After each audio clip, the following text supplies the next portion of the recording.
Welcome back to No Sense Storytime, and this is the time that I tried ecstasy.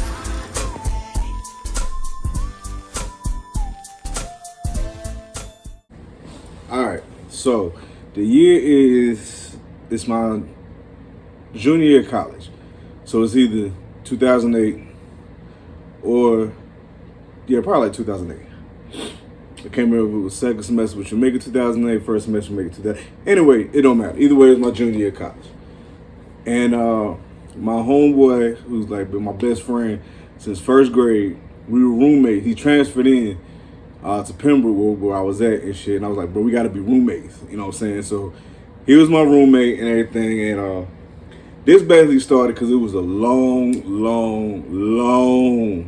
week in college. You know what I'm saying? Like one of them weeks where you got multiple papers and multiple tests during the same week, and you ain't really getting no sleep because you up studying and you got early classes, yada yada. So by the weekend, he comes in from his last class.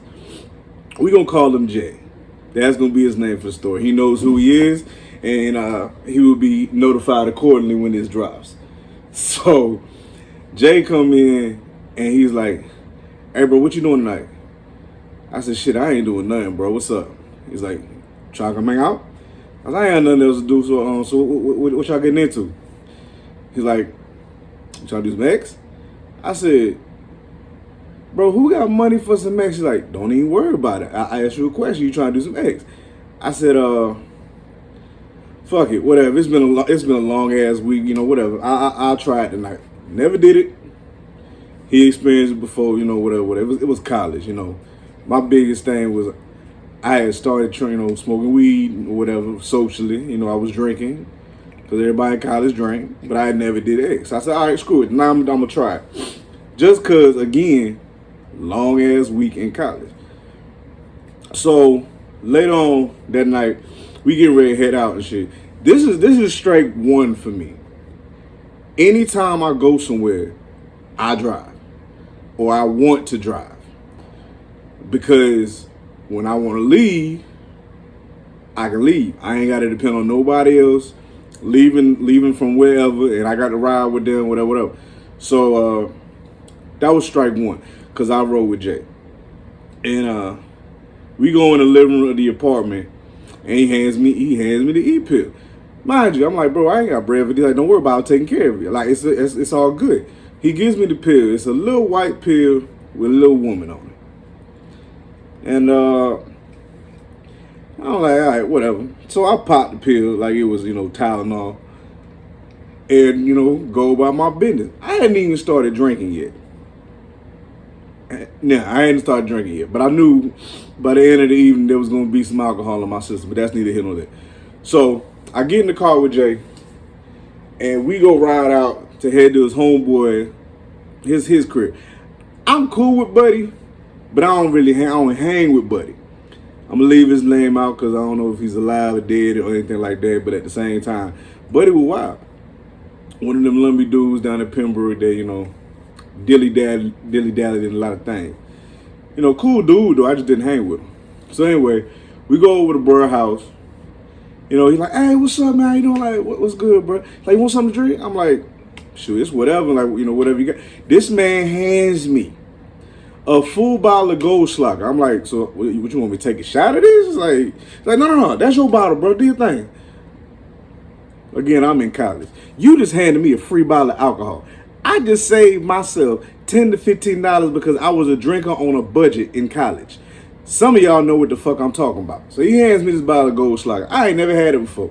I tell you, I like, bro, this tastes like Big Red on crack. He said, "Yeah, just wait till the gold flakes hit you."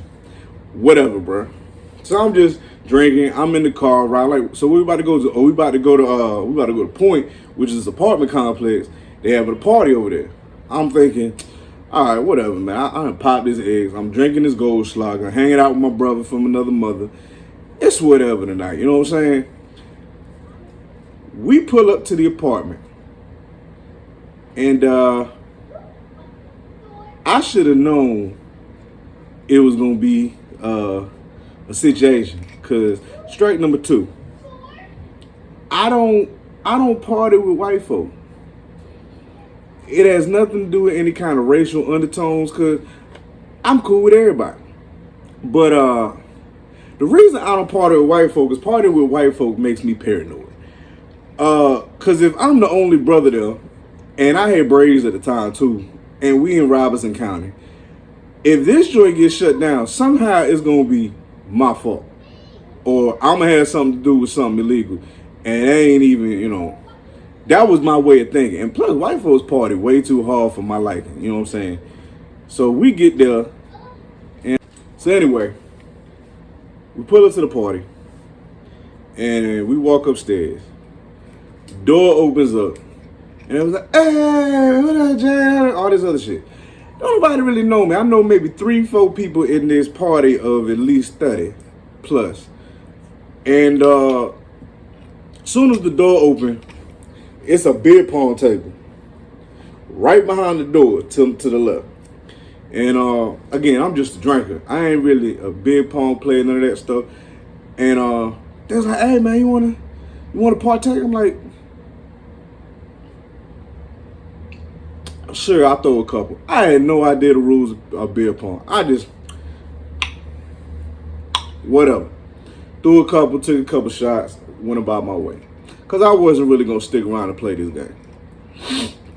I go in there, I see one of my friends, a couple of my friends from high school who were down here, one of which is on the soccer team, another one was with one of the Caucasian sororities, if you will.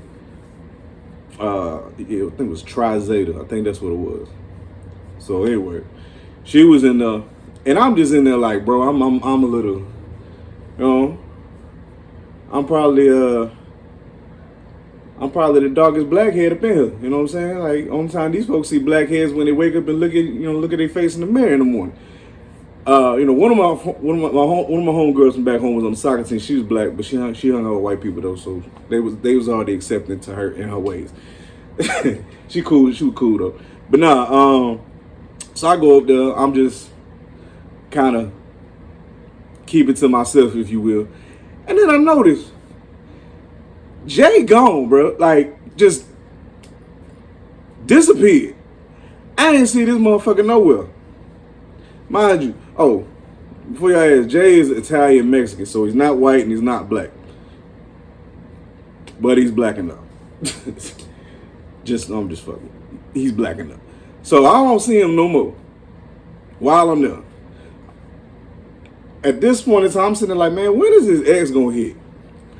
And take back, boy, that goes like I'm near the bottom now. So the flakes are starting to be able to be devoured, if you will. And I'm still just drinking and drinking. My other friend from high school, she's on the couch with her a couple of her sorority sisters. And she's like, "Sam, come here." I'm like, "What's up? How you doing? You looking nice tonight?" She's like, "I appreciate it." So why don't you try this drink? I'm like, y'all, she gave me a drink that looked like a mixture of Starburst, Sunkist Orange, and Blue Powerade. And it was in a 7-Up 2-liter. I said, "What the hell is this?" She said, "Just try it." Again, I'm in college. You asking me to drink something for free, and I'm like, fuck it. So I grabbed me a little glass, a little cup and everything, poured some in there, drank that. I was like, I mean, it's not terrible, but I wouldn't sit here and drink it all night. And then I hit the Goldschlager behind it. So at this point, I'm like, all right, I'm feeling kind of decent. She's like, and she leans over, gives me a hug. She's like, "It's so good to see you." At this point, I think the Ecstasy said, oh, it's time to turn up now. Because she hugged me, and every freaky hormone in my body just instantly turned on. And I'm like, yo, what the fuck? Like, it's a feeling of euphoria, horniness, and litness all at the same time. No, I wasn't sitting on that couch harder than Sudoku, but at the same time, it was some feelings going on.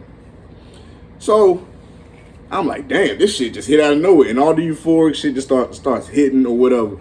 And then I'm just like, fuck it. I down off the rest of the Goldschlager, the flakes and all. This strike 3. When I completely knew it was time for my black ass to go. I don't know why it happened. I don't even remember exactly when it happened. But I'm on top of the countertops at this party. And I am cranking that Soulja Boy. And the song ain't playing. Like, none of that shit's playing. And I'm, all that. On the counter. Song not playing at all. And it was at that moment I knew, yeah, it was time for my black ass to leave that party.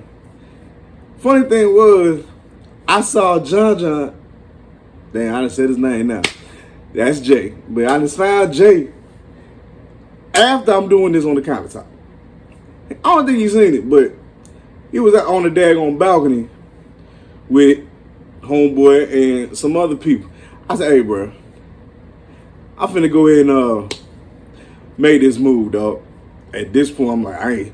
Crazy thing is, with the way the apartments was at Pembroke, you can walk through campus and get to your other apartment, but it's a mother lover to walk, especially when you lit. But at that point, I was like, fuck it, I'll take my chances. But then I remember my boy was staying over at Point. I knocked on his door first. He ain't answer. I had to make that long walk, boy. And it won't but like a mile and a half, maybe.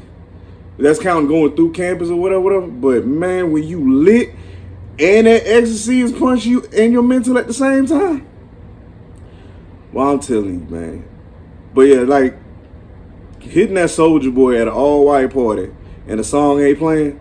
Yeah, that X hit me like Bo Jackson in the early 90s. Like, this jump was crazy. But that was the time when I tried Ecstasy.